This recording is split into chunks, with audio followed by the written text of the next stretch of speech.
The failed experiment. In the deep silence of space, the HFY science station floated like a ghost above the blue moon of Centaurus 3. It was cold, quiet, and filled with rules. Here, emotions were studied, not felt. Inside the station, two beings stood across from each other, one human, one alien.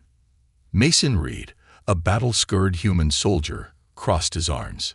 His brown eyes watched every move carefully. He had fought in 3 galactic wars. He didn't trust aliens, especially not the HFY. In front of him stood Rilke, a tall HFY telepath. Her skin shimmered silver under the lights. Her sharp blue eyes held no expression. She wore a black uniform with the HFY emblem glowing on her shoulder. Her mind was strong, quiet, and cold like space. They had both been called for one reason: to test the emotional sync protocol, a new system that could connect humans and HFY mentally. The goal? Peace, understanding. But neither of them believed it would work. A robotic voice echoed in the lab. Sync test starting in 10, 9. Mason sighed. This is a waste of time. Rilke tilted her head. Your doubt is noted. He smirked. You people always talk like machines. She didn't answer. Her face stayed still, like stone. Begin contact, the robot voice said. They were told to hold hands. Mason hesitated. Rilke didn't move either. After 3 long seconds, they slowly reached forward. Their fingers touched. Nothing happened. No spark. No emotion. No vision. Just silence. The robot voice spoke again. Sync level, 0.02%. Result: failed. Incompatible species. The test ended. Mason pulled his hand away fast. Told you, he muttered. Doesn't matter how many tests they run. We're too different. Rilke looked at her hand, then at him. Her voice was calm. Perhaps it is not the system that failed. Perhaps it is you. Mason gave a cold laugh. Yeah, blame the human. Typical. The scientists made notes on their pads. The lead researcher, a half-human named Dr. Kellen, walked over. Well, she said, tapping her tablet, that confirms it. Humans and HFY are emotionally incompatible. No bond. No sync. Back to the drawing board. Rilke remained silent. Mason walked out of the room. Hours passed. Mason stood near the viewing deck, staring into the stars. He thought about Earth, about war, and about how tired he felt. Rilke stood behind him. He didn't hear her come. You are angry, she said. He didn't turn. I'm always angry. Nothing new. She stepped closer. The test. I felt something strange. For a moment. A flicker. Now he looked at her. What kind of flicker? She touched her temple. A memory. But not mine. A small boy. Hiding in rubble. Crying. Was it yours? Mason's face went pale. That memory was buried deep. He never shared it with anyone. Not even in therapy. That's not possible, he whispered. She frowned. It happened when we touched. Very briefly. He stepped back. No, you're messing with my mind. I am not, she replied. Your mind reached out. Mine did the same. Before he could speak, alarms blared. Warning. Reactor core overload in Lab Sector 7. People started running. Mason's soldier instincts kicked in. He sprinted toward the lab. Rilke followed without a word. Inside, a small energy reactor sparked wildly. A young technician lay on the floor, unconscious.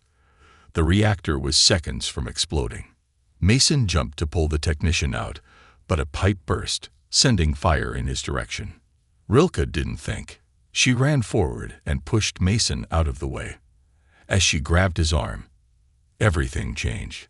A massive pulse of energy flowed through both of them. They fell to the ground, eyes wide open, sharing the same vision.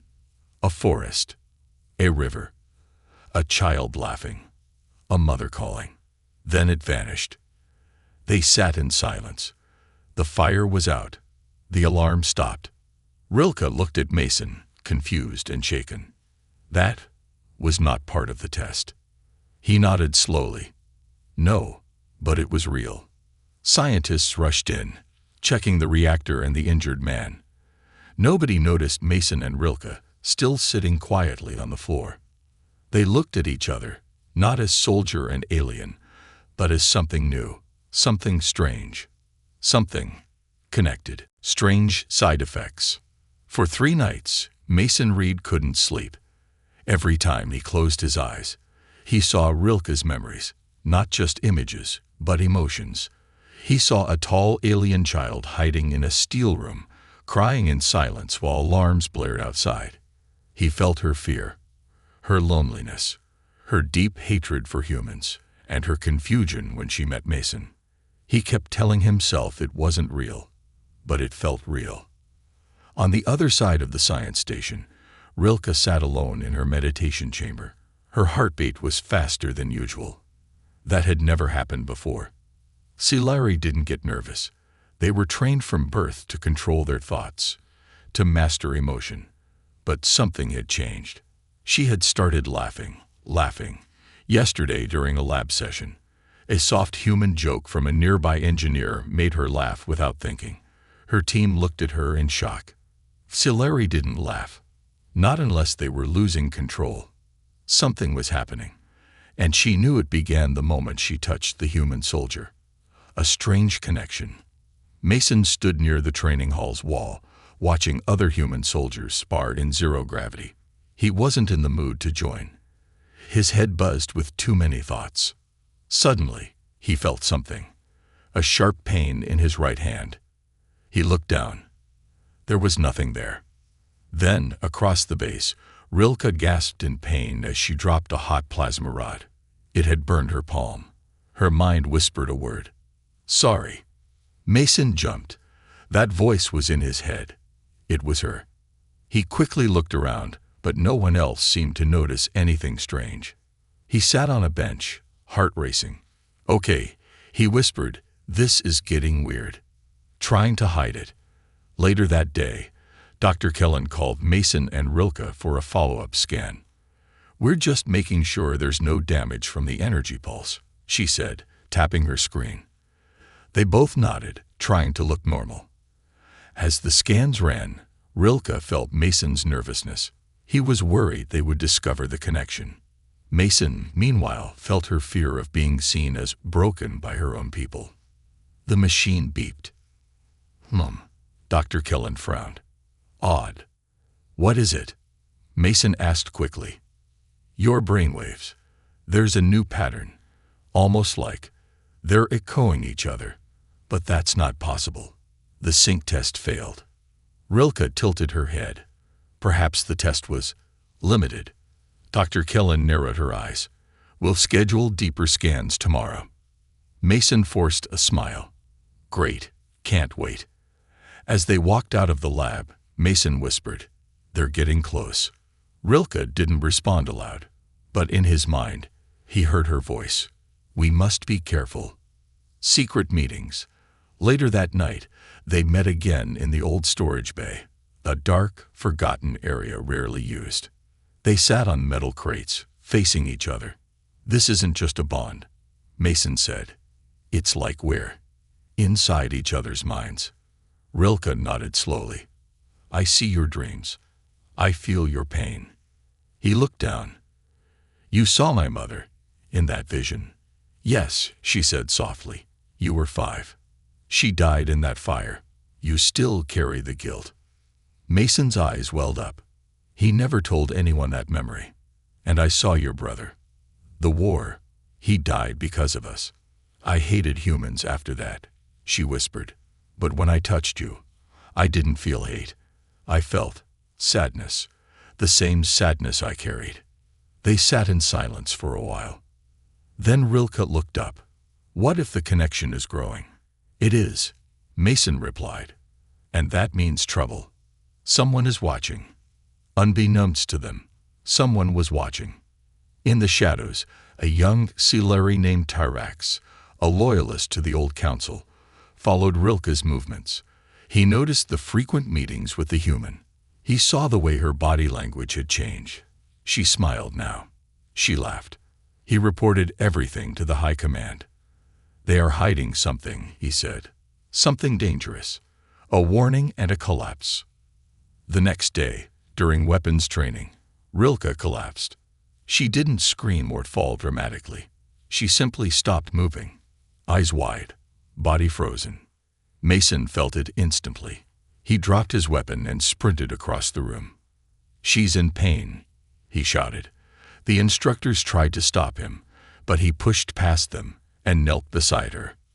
"Rilke, hey, talk to me." Her eyes locked with his, and suddenly, a flood of images poured into his mind. A deep cave, ancient symbols, a voice whispering, "It's not the first time." Then everything went black. The whisper in the dark. Later, Mason sat beside Rilke in the medbay. She was unconscious. Machines beeped softly around her. Dr. Kellen walked in, frowning. "This is strange. Her body is fine. No injury, but her brain activity. It's syncing with yours. That's impossible." Mason didn't respond. He just held Rilke's hand. Suddenly, her fingers tightened slightly around his. In that moment, he heard her whisper, not with her mouth, but in his mind. "They lied to us. The bond was never impossible." The forbidden bond. Rilke woke up in the medbay with a strange calm inside her, but something was different. She could feel the heartbeat of someone who wasn't in the room. Mason Reed. She felt his emotions, his worry, his strength, his thoughts. She didn't understand how this was possible.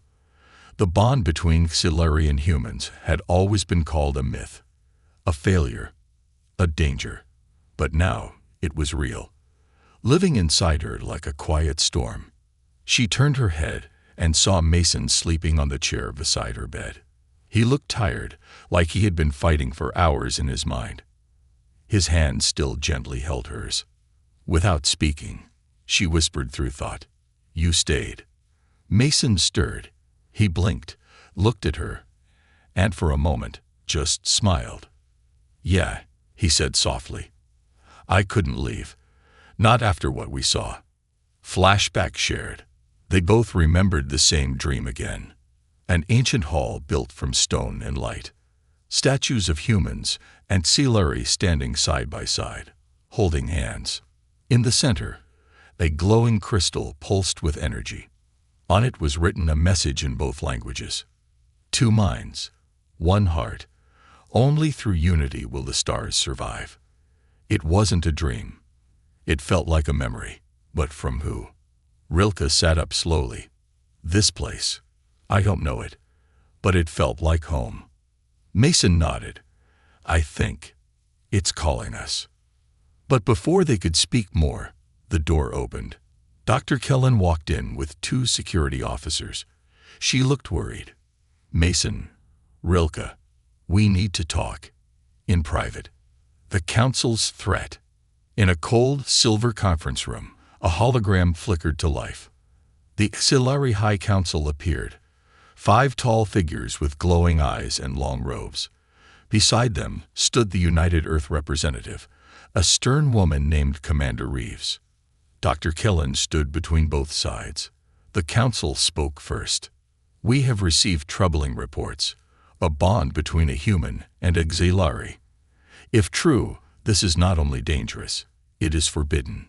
Commander Reeves added, "Mason, we trained you to protect humans, not to form unauthorized psychic links with alien soldiers."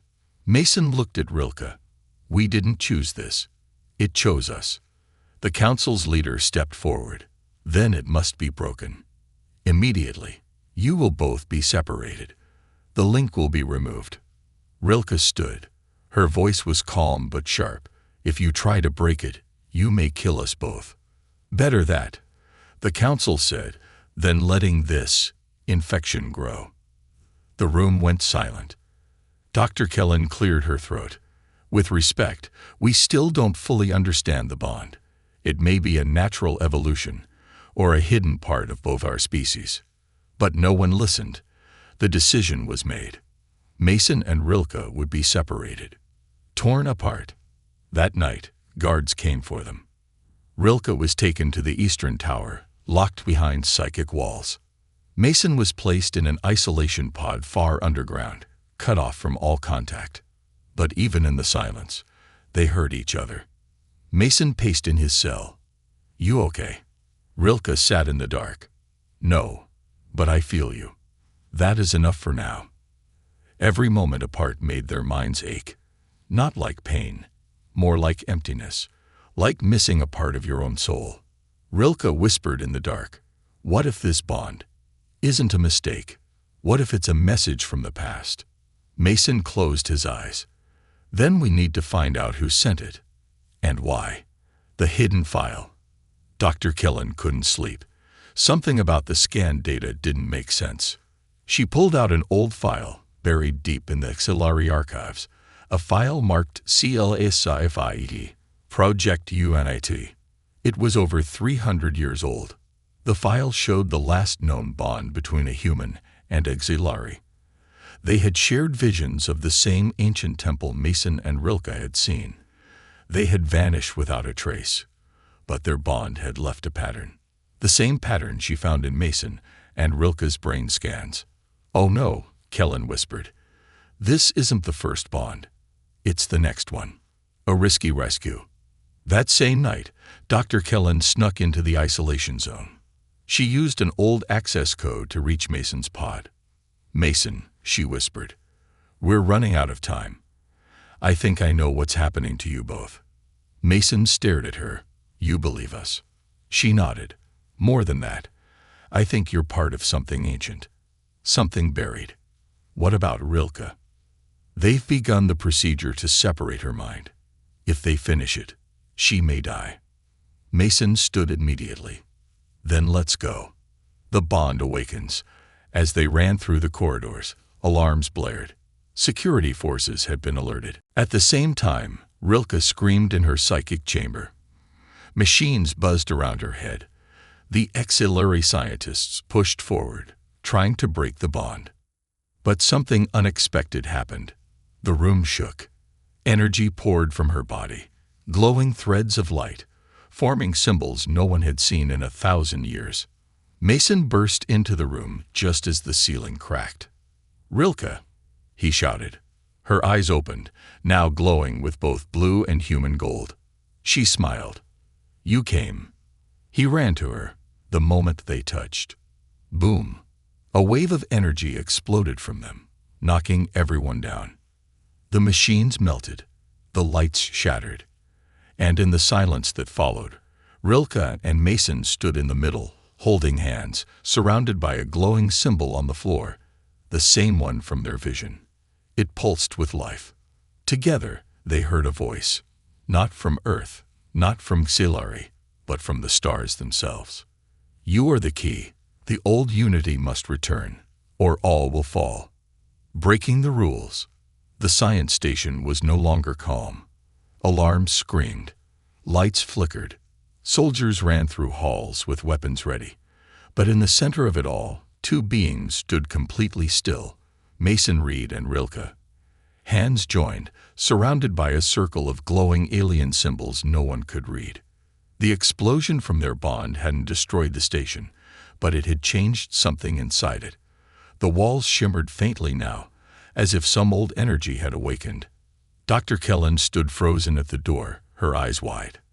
"That symbol, it's from the ancient galaxy code. No one has seen it in over 1,000 years." Rilke and Mason didn't speak. They didn't need to. Inside their minds, they shared one thought. We can't go back. The escape begins. Security guards reached the chamber. "Step away from the HFY," one of them shouted at Mason, aiming a shock rifle. But Mason didn't move. "She's not a threat," he said calmly. "She saved my life, and I'm saving hers." The guards didn't listen. One of them fired. Before the shot could hit Mason, the energy around the glowing circle exploded outward, stopping the bolt mid-air, freezing it like ice in space. Everyone gasped. Rilke turned her glowing eyes toward the guards. This station is no longer under your control. The walls responded with a hum. Doors opened without commands. The base's AI flickered, then spoke. New prime pattern recognized. Authority granted. Awaiting orders. Dr. Kellen's mouth dropped open. They've activated the core language of the station. That's impossible. Hunted. Rilke and Mason fled through the station, guided by visions. Doors opened before them, as if something ancient was helping. Behind them, elite Siluri hunters followed. The bond between them grew stronger with each step. Mason could see Rilke's thoughts in real time. Rilke could feel Mason's heartbeat, steady like a war drum. They reached the old docking bay, unused for years. A hidden ship waited there. It looked unlike anything Mason had seen before.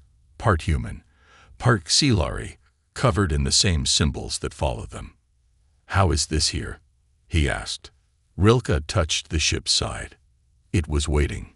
Like us. A message from the past. As they boarded the ship, the lights turned on. A hologram appeared. An old Siluri woman with human features. Her voice was soft, yet filled with power. "If you are seeing this," she said, "then the bond has returned. The unity once thought destroyed. Lives again." A hologram told a story long forgotten. Centuries ago, before war, humans and Siluri were one species, split by a great disaster. Over time, they evolved apart, grew fearful, created lies to keep themselves safe. But deep inside their DNA, a key remained, a signal that, if reawakened, would restore the truth. "You are not enemies," the hologram said. "You are echoes of the same star." Rilke's eyes filled with tears. She had never cried before.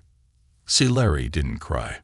But now, she was no longer just Siluri. The Council reacts. Back on the central station, the High Council was in chaos. They've stolen ancient technology. They've taken control of the core AI. They must be stopped before they spread this infection. Commander Reeves sat quietly, watching the panic. Then she stood. "Perhaps we should ask a better question."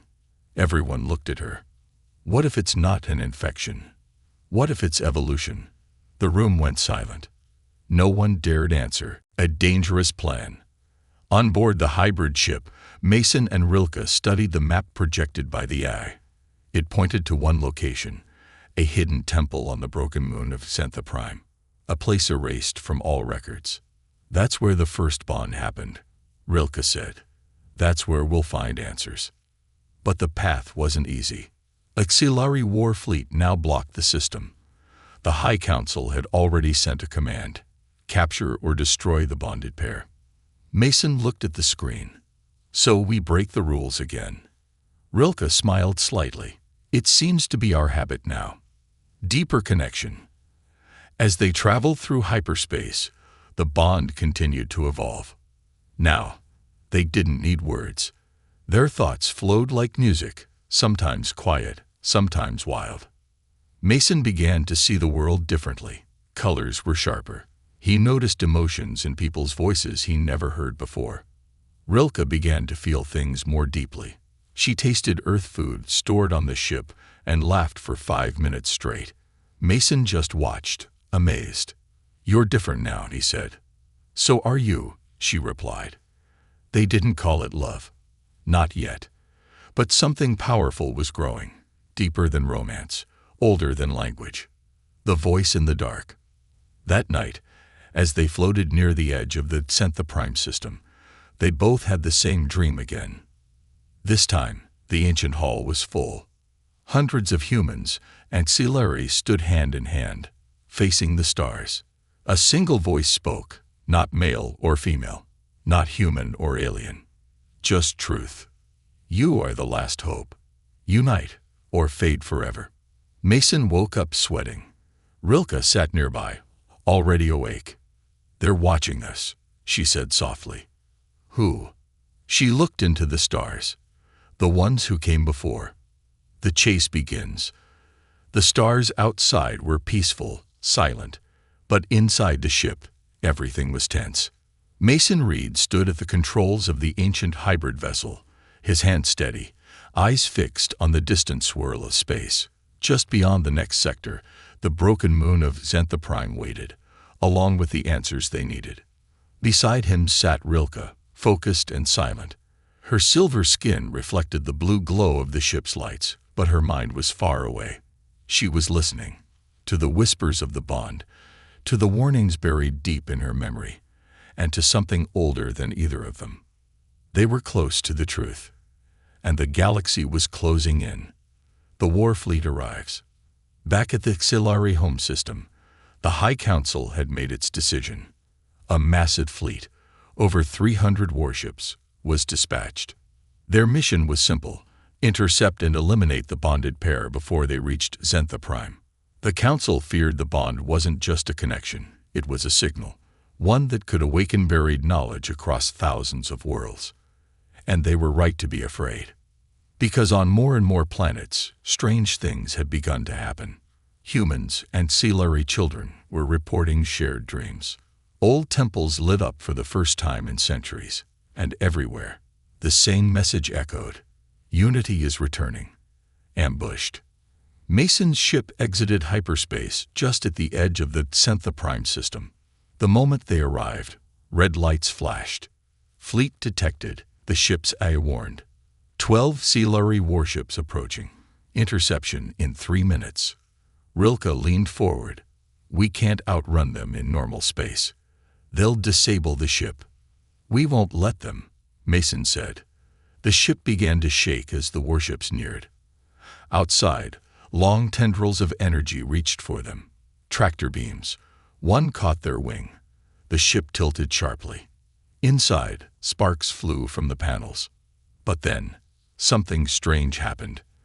The glowing ancient symbols on the walls began to shine brighter. The ship responded on its own. Activating Star Path Protocol, the AI said. Brace for dimensional shift. Mason shouted, What? Suddenly, the ship bent space. Not hyperspace, not warp. Something older. A hidden path through a forgotten layer of reality. In one blink, they were gone. The Xilari ships tried to follow, but the path had vanished. The forgotten moon. The ancient ship reappeared above the shattered remains of Zentha Prime. The moon was broken, its surface torn apart like glass. Yet deep within the largest crater stood a single structure, a black stone tower shaped like a spiral, covered in the same glowing symbols found in Mason and Rilke's dreams. Rilke stared at it. That's the temple. I feel something pulling us there. Mason landed the ship near the ruins. As they stepped out, the air shimmered. No life signs, no defenses, just silence. But the moment their feet touched the ground, the symbols on the stone lit up. The tower opened with a deep hum. Welcome, bonded souls, the voice echoed. You have returned. Inside the temple. The inside of the tower wasn't made of metal or stone. It felt alive. The walls pulsed like heartbeats. Energy moved through the air like wind. At the center was a massive chamber with a floating orb of light. They stepped forward. The orb began to speak, not with words, but directly into their minds. Long ago, your kind were one. Not two species, but one great people who reached across the stars in peace. Then fear came. War followed. To survive, you divided. You forgot. Rilke's hands trembled. Then this bond. It's a way back. Yes, the bond is the key. When two hearts connect without fear, they open the gate of truth. The floor below them shifted. A hidden staircase appeared. Deeper truths. They descended into a vault deep under the temple. There, sealed in crystal, were the memories of the first bonded pair, two beings who had once united Earth and Xilari Prime. The crystal cracked open.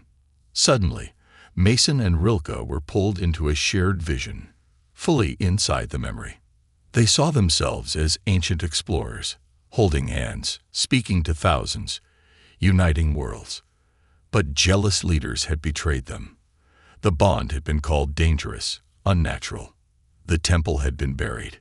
The truth erased.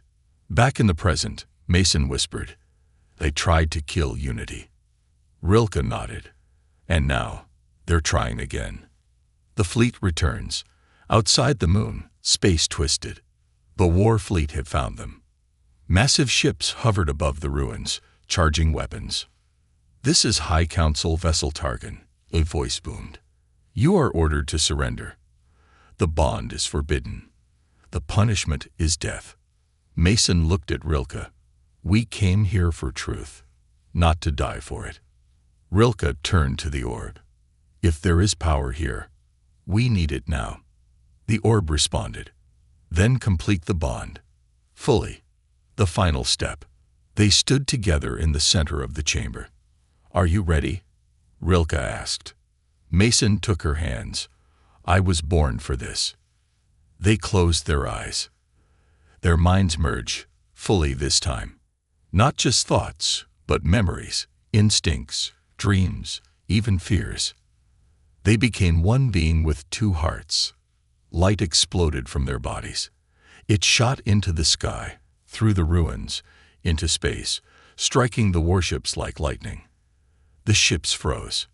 Every Xilari soldier, every human officer, dropped their weapons and gasped as a voice filled their heads. "Remember who you are." And for a moment, just a moment, everyone remembered. The war stopped. War or unity. High above the broken moon of Centha Prime, silence filled the space once crowded with warships.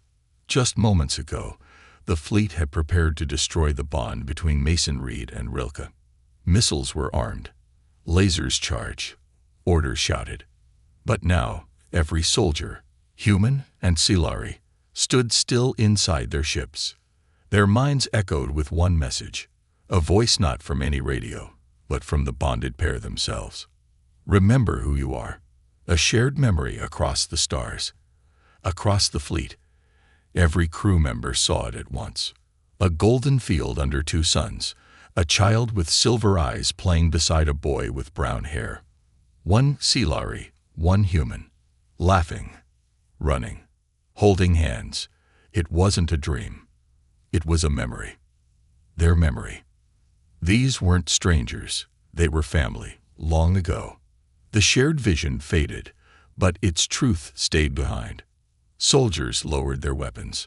Some cried. Some knelt. And for the first time in centuries, humans and Xilari looked at each other and didn't feel fear. They felt recognition. Rilke collapses.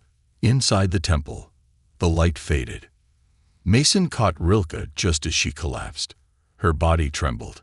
The energy had taken too much. "Rilke," he shouted, holding her close. Her eyes fluttered open. She smiled weakly. "I saw everything," she whispered. "Our past, our fall, our future." "You're okay," Mason said, gripping her hand. "You did it." "No," she replied, her voice soft like dust. "We did it." The Council's dilemma. Back at the fleet's command ship, chaos had turned into confusion. The High Council didn't know how to react. Their orders were clear: capture or destroy the bonded. But now, their own soldiers were refusing. Councillor Varn, the oldest Xilari, slammed his fist. "This is manipulation, a false memory planted by an unstable human."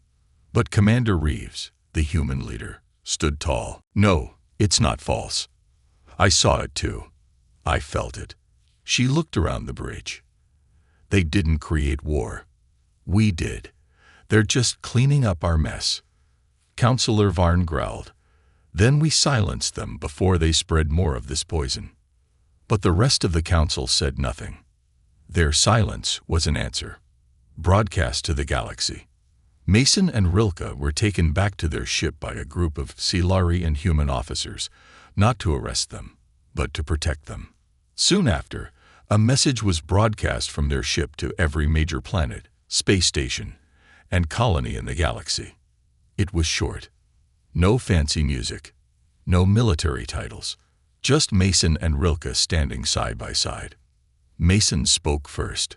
We were told we were enemies, that we were too different to understand each other, that our bond was a mistake.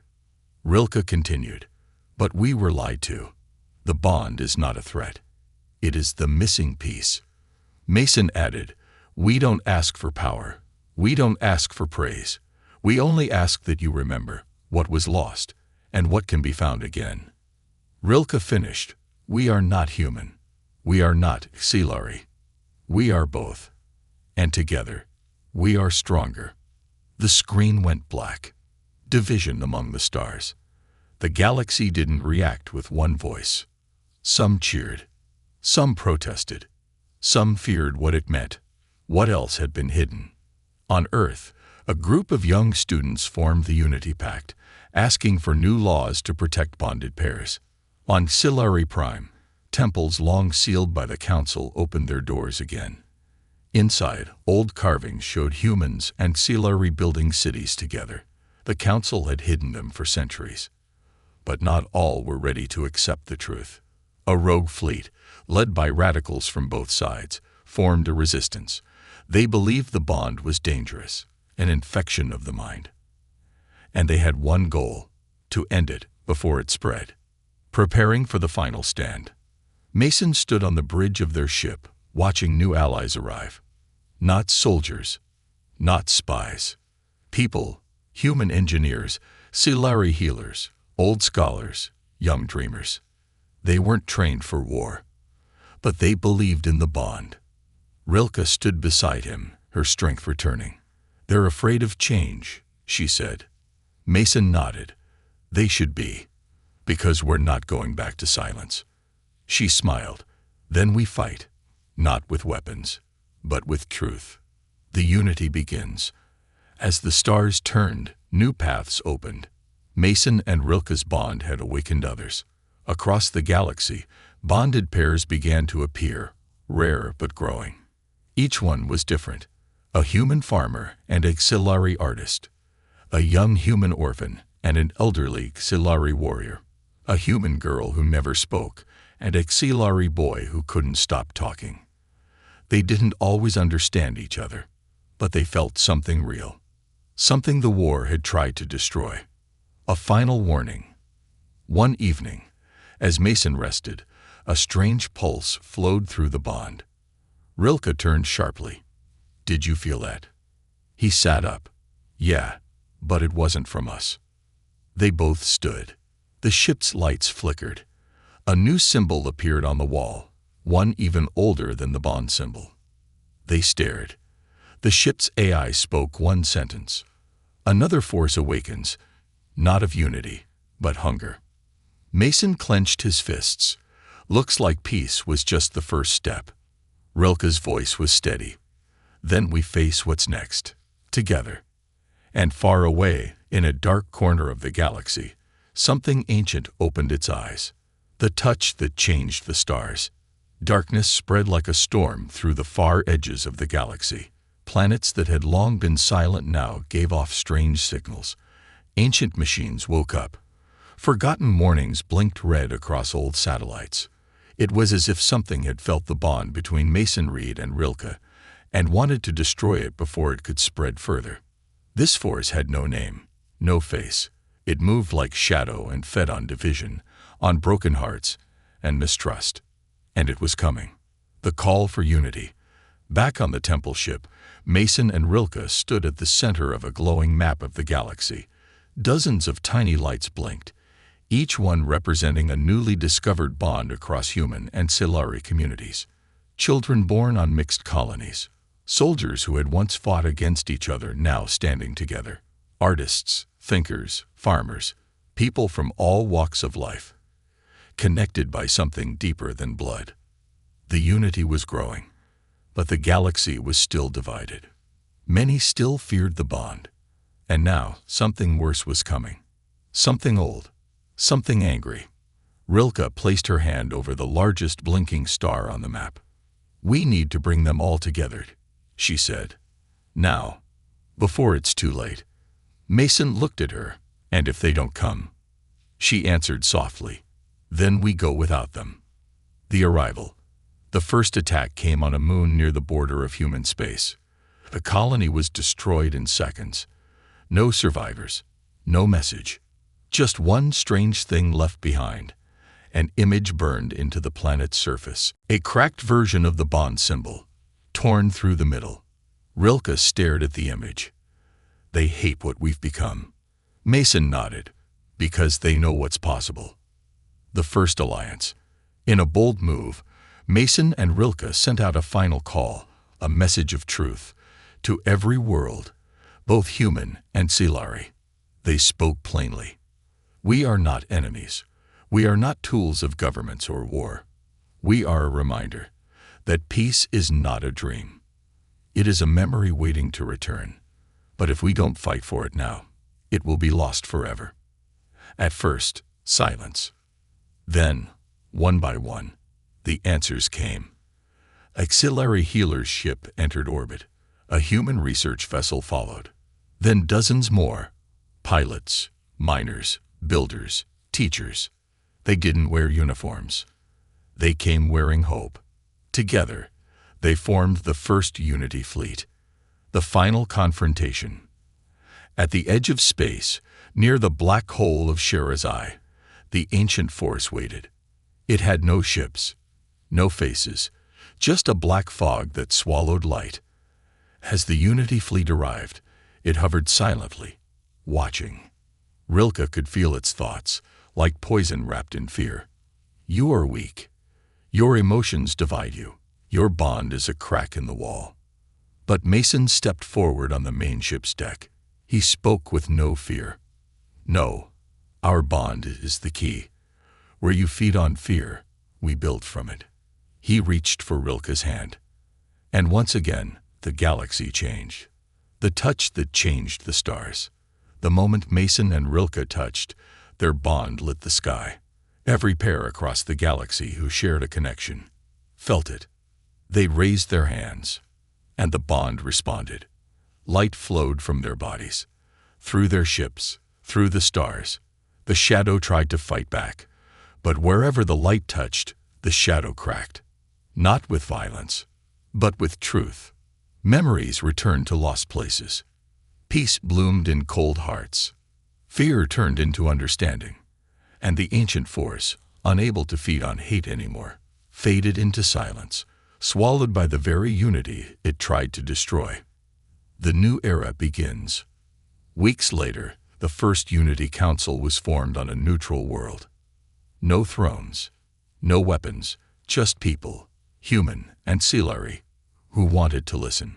Mason and Rilke didn't lead it. They didn't need to. They had become symbols, not of power, but of connection. They now traveled the stars, helping new bonded pairs, guiding where needed, but never forcing change. One night, as they stood under the twin moons of a new colony, a small child ran to them. "Are you the ones who touched the stars?" the child asked. Mason knelt down. "No," he said with a smile. "We just remembered how to reach them." A glimpse into the future. Years passed. Bonded pairs became more common. New ships were designed with shared pilot seats. A new language, born from both cultures, was created and taught in schools. And one day, far beyond the edge of known space, a signal was received from a distant world. It spoke only one word: welcome. The message was clear. The bond had reached farther than anyone imagined, and the stars were just the beginning.